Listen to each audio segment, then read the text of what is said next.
मियाँ साहब दोस्तों के बारे में क्या खूब लिखते हैं। जब प्यारे बिछड़ जाते हैं तो उस पर मियाँ साहब ने शायरी लिखी है। मियाँ साहब लिखते हैं, लखां जोड़ संगत दे डिठे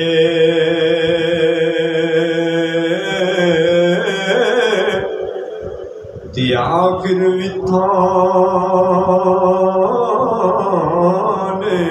पईयां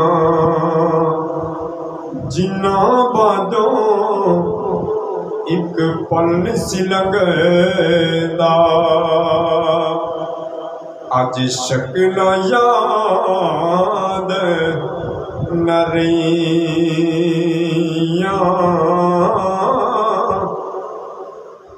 बाग बहारा ते गुलजारा बिन यारा किस कारी यार मिलन ते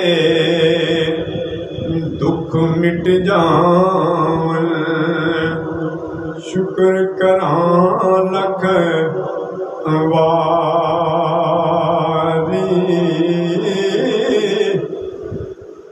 तू बेली ते सारा जग बेली अणबेली भी बेली सजना बाज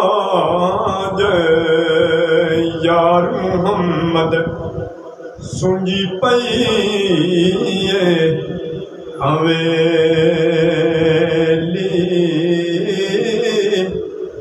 वीडियो अच्छी लगी चैनल ने ज़रूर सब्सक्राइब करिए। शुक्रिया।